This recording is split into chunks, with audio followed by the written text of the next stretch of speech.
உபாகமம் 1ஆம் அதிகாரம். சேயீர் மலை வழியாய் ஓரேபுக்கு 11 நாள் பிரயாண தூரத்தில் உள்ள காதேஸ் பர்னேயாவில் இருந்து சூப்புக்கு எதிராகவும் பாரானுக்கும் தோப்பேலுக்கும் லாபானுக்கும் ஆசரோத்துக்கும் தீசாகாபுக்கும் நடுவாகவும் இருக்கிற யோர்தானுக்கு இக்கரையான வனாந்திரத்தின் சமனான வெளியிலே வந்தபோது மோசே இஸ்ரவேலர் எல்லாரையும் நோக்கி சொன்ன வசனங்கள் ஆவன. எஸ்போனில் குடியிருந்த எமோரியரின் ராஜாவாகிய சீகோனையும், எத்ரேயின் அருகே அஸ்தரோத்தில் குடியிருந்த பாசானின் ராஜாவாகிய ஓக் என்பவனையும் மோசே முறியடித்த பின்பு 40ஆம் வருஷம் 11ஆம் மாதம் முதல் தேதியிலே மோசே இஸ்ரவேல் புத்திரருக்கு சொல்லும்படி தனக்கு கர்த்தர் விதித்த யாவையும் அவர்களுக்கு சொன்னான். யோர்தானுக்கு இப்புறத்தில் இருக்கிற மோவாபின் தேசத்தில் மோசே இந்த நியாயப்பிரமாணத்தை விவரித்து காண்பிக்க தொடங்கி, ஊரேவிலே நம்முடைய தேவனாகிய கர்த்தர் நம்மோடே சொன்னது என்னவென்றால், நீங்கள் இந்த மலையருகே தங்கியிருந்தது போதும். நீங்கள் திரும்பி பிரயாணம் புறப்பட்டு எமோரியரின் மலைநாட்டிற்கும் அதற்கு அடுத்த எல்லா சமனான வெளிகளிலும் குன்றுகளிலும் பள்ளத்தாக்குகளிலும் தென் திசையிலும் கடலோரத்திலும் இருக்கிற கானானியரின் தேசத்துக்கும் லீபனோனுக்கும் ஐபிராத்து நதி என்னும் பெரிய நதி வரைக்கும் பொங்கல். இதோ இந்த தேசத்தை உங்களுக்கு முன்பாக வைத்தேன். நீங்கள் போய் கர்த்தர் உங்கள் பிதாக்களாகிய ஆபிரகாமுக்கும் ஈசாக்குக்கும் யாக்கோபுக்கும் அவர்களுக்கு பின்வரும் அவர்கள் சந்ததிக்கும் ஆணையிட்டு கொடுத்த அந்த தேசத்தை சுதந்திரித்துக் கொள்ளுங்கள் என்றார். அக்காலத்திலே நான் உங்களை நோக்கி, நான் ஒருவனாக உங்கள் பாரத்தை தாங்கக்கூடாது. உங்கள் தேவனாகிய கர்த்தர் உங்களை பெருக பண்ணினார். இதோ இந்நாளில் நீங்கள் வானத்து நட்சத்திரங்களைப் போல திரளாய் இருக்கிறீர்கள். நீங்கள் இப்பொழுது இருக்கிறதை பார்க்கிலும் 1000 மடங்கு அதிகமாகும்படி உங்கள் பிதாக்களின் தேவனாகிய கர்த்தர் உங்களுக்கு சொல்லியபடியே உங்களை ஆசீர்வதிப்பாராக. உங்கள் வருத்தத்தையும் பிரயாசத்தையும் வழக்குகளையும் நான் ஒருவனாய் தாங்குவது எப்படி? நான் உங்களுக்கு அதிபதிகளை ஏற்படுத்தும் பொருட்டு உங்கள் கோத்திரங்களில் ஞானமும் விவேகமும் அறிவும் உள்ளவர்கள் என்று பெயர் பெற்ற மனிதரை தெரிந்து கொள்ளுங்கள் என்று சொன்னேன். நீங்கள் எனக்கு பிரதியுத்தரமாக, நீர் செய்ய சொன்ன காரியம் நல்லது என்றீர்கள். ஆகையால் நான் ஞானமும் அறிவுமுள்ள மனிதராகிய உங்கள் கோத்திரங்களின் வம்சாதிபதிகளை தெரிந்து கொண்டு அவர்கள் உங்களுக்கு தலைவராய் இருக்கும்படி 1000 பேருக்கு அதிபதிகளாகவும் 100 பேருக்கு அதிபதிகளாகவும் 50 பேருக்கு அதிபதிகளாகவும் 10 பேருக்கு அதிபதிகளாகவும் உங்கள் கோத்திரங்களில் அதிகாரிகளாகவும் ஏற்படுத்தி வைத்தேன். அக்காலத்திலே உங்களுடைய நியாயாதிபதிகளை நான் நோக்கி, நீங்கள் உங்கள் சகோதரரின் வியாச்சியங்களை கேட்டு இருபட்சத்தாராகிய உங்கள் சகோதரருக்கும் அவர்களிடத்தில் தங்கும் அந்நியனுக்கும் நீதியின்படி தீர்ப்பு செய்யுங்கள். நியாயத்திலே முகதாட்சணியம் பாராமல் பெரியவனுக்கு செவி கொடுப்பது போல சிறியவனுக்கும் செவி கொடுக்க கடவீர்கள். மனிதன் முகத்திற்கு பயப்படீர்களாக. நியாய தீர்ப்பு தேவனுடையது. உங்களுக்கு கடினமாயிருக்கும் காரியத்தை என்னிடத்தில் கொண்டு வாருங்கள், நான் அதை கேட்பேன் என்று சொல்லி நீங்கள் செய்ய வேண்டிய காரியங்கள் யாவையும் அக்காலத்திலே கட்டளையிட்டேன். நம்முடைய தேவனாகிய கர்த்தர் நமக்கு கட்டளையிட்டபடியே நாம் ஓரேபை விட்டு பிரயாணம் பண்ணி எமோரியரின் மலைநாட்டிற்கு நேராக நீங்கள் கண்ட அந்த பயங்கரமான பெரிய வனாந்திர வழி முழுவதும் நடந்து வந்து காதேஸ் பர்னேயாவிலே சேர்ந்தோம். அப்பொழுது நான் உங்களை நோக்கி, நம்முடைய தேவனாகிய கர்த்தர் நமக்கு கொடுக்கும் எமோரியரின் மலைநாடு மட்டும் வந்து சேர்ந்தீர்கள். இதோ உன் தேவனாகிய கர்த்தர் அந்த தேசத்தை உனக்கு முன்பாக வைத்திருக்கிறார். உன் பிதாக்களுடைய தேவனாகிய கர்த்தர் உனக்கு சொன்னபடியே நீ போய் அதை சுதந்திரித்துக் கொள். பயப்படாமலும் கலங்காமலும் இரு என்றேன்.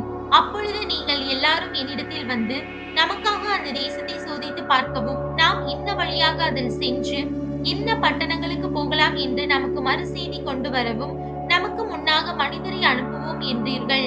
அது எனக்கு நன்றாய் கண்டது. கோத்திரத்திற்கு ஒருவனாக 12 மனிதரை தெரிந்தெடுத்து அனுப்பினேன். அவர்கள் புறப்பட்டு மலைகளில் ஏறி எஸ்கோல் பள்ளத்தாக்கு மட்டும் போய் அதை வேவு பார்த்து அத்தேசத்து கனிகளில் சிலவற்றை தங்கள் கையில் எடுத்துக்கொண்டு நம்மிடத்தில் வந்து, நம்முடைய தேவனாகிய கர்த்தர் நமக்கு கொடுக்கும் தேசம் நல்ல தேசம் என்று நம்மிடத்தில் சொன்னார்கள். அப்படி இருந்தும் நீங்கள் போக மாட்டோம் என்று உங்கள் தேவனாகிய கர்த்தருடைய கட்டளைக்கு விரோதமாக எதிர்த்து உங்கள் கூடாரங்களில் முறுமுறுத்து, கர்த்தர் நம்மை வெறுத்து நம்மை அழிக்கும் பொருட்டாக நம்மை எமோரியரின் கையில் ஒப்புக் கொடுக்கும்படி நம்மை எகிப்து தேசத்திலிருந்து புறப்பட பண்ணினார். நாம் எங்கே போகலாம்? அந்த ஜனங்கள் நம்மை பார்க்கிலும் பலவான்களும் நெடியவர்களும் அந்த பட்டணங்கள் பெரியவைகளும் வானத்தை அளாவும் மதிலுள்ளவைகளுமாய் இருக்கிறதென்றும் ஏனாக்கியரின் புத்திரரையும் அங்கே கண்டோம் என்றும் நம்முடைய சகோதரர் சொல்லி நம்முடைய இருதயத்தை கலங்க பண்ணினார்கள் என்று சொன்னீர்கள். அப்பொழுது நான் உங்களை நோக்கி, நீங்கள் கலங்காமலும் அவர்களுக்கு பயப்படாமலும் இருங்கள்.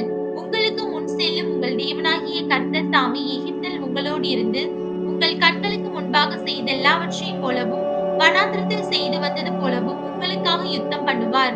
ஒரு மனிதன் தன் பிள்ளையை சுமந்து கொண்டு போவது போல நீங்கள் இவ்விடத்திற்கு வருகிற வரைக்கும் நடந்து வந்த வழிகள் எல்லாவற்றிலும் உங்கள் தேவனாகிய கர்த்தர் உங்களை சுமந்து கொண்டு வந்ததை கண்டீர்களே. உங்கள் தேவனாகிய கர்த்தர் நீங்கள் பாளையம் இறங்கத்தக்க இடத்தை பார்க்கவும் நீங்கள் போக வேண்டிய வழியை உங்களுக்கு காட்டவும் இரவில் அக்கினியிலும் பகலில் மேகத்திலும் உங்களுக்கு முன் சென்றாரே. இப்படி இருந்தும் இந்த காரியத்தில் நீங்கள் அவரை விசுவாசியாமற் போனீர்கள். ஆகையால் கர்த்தர் உங்கள் வார்த்தைகளின் சத்தத்தை கேட்டு கடும் கோபம் கொண்டு உங்கள் பிதாக்களுக்கு கொடுப்பேன் என்று நான் ஆணையிட்ட அந்த நல்ல தேசத்தை இந்த பொல்லாத சந்ததியாராகிய மனிதரில் ஒருவரும் காண்பதில்லை என்றும் எப்புன்னேயின் குமாரனாகிய காலேப் மாத்திரம் அதை காண்பான். அவன் கர்த்தரை உத்தமமாய் பின்பற்றினபடியினால் நான் அவன் மிதித்து வந்த தேசத்தை அவனுக்கும் அவன் பிள்ளைகளுக்கும் கொடுப்பேன் என்றும் ஆணையிட்டார். அன்றியும் உங்கள் நிமித்தம் கர்த்தர் என்மேலும் கோபம் கொண்டு நீயும் அதில் பிரவேசிப்பதில்லை. உனக்கு முன்பாக நிற்கிற நூனின் குமாரனாகிய யோசுவா அதில் பிரவேசிப்பான். அவனை திடப்படுத்து. அவனை அதை இஸ்ரவேலுக்கு சுதந்திரமாக பங்கிடுவான். கொள்ளையாவார்கள் என்று நீங்கள் சொன்ன உங்கள் குழந்தைகளும் இந்நாளிலே நன்மை தீமை அறியாத உங்கள் பிள்ளைகளும் அதில் பிரவேசிப்பார்கள். அவர்களுக்கு அதை கொடுப்பேன். அவர்கள் அதை சுதந்திரித்துக் கொள்வார்கள். நீங்களோ திரும்பிக் கொண்டு சிவந்த சமுத்திரத்தின் வழியாய் வனாந்திரத்திற்கு பிரயாணப்பட்டு போங்கள் என்றார். அப்பொழுது நீங்கள் எனக்கு பிரதியுத்தரமாக கர்த்தருக்கு விரோதமாக பாவம் செய்தோம். நம்முடைய தேவனாகிய கர்த்தர் எங்களுக்கு கட்டளையிட்டபடியெல்லாம் நாங்கள் போய் யுத்தம் பண்ணுவோம் என்று சொல்லி நீங்கள் யாவரும் உங்கள் ஆயுதங்களை தரித்துக் கொண்டு மலையின் மேல் ஏற ஆயத்தமாய் இருந்தீர்கள். அப்பொழுது கர்த்தர் என்னை பார்த்து, நீங்கள் உங்கள் சத்துருக்களுக்கு முன்பாக முறிந்து போகாதபடிக்கு போகாமலும் யுத்தம் பண்ணாமலும் இருப்பீர்களாக. நான் உங்கள் நடுவே இரேன் என்று அவர்களுக்கு சொல் என்றார். அப்படியே நான் உங்களுக்கு சொன்னேன்.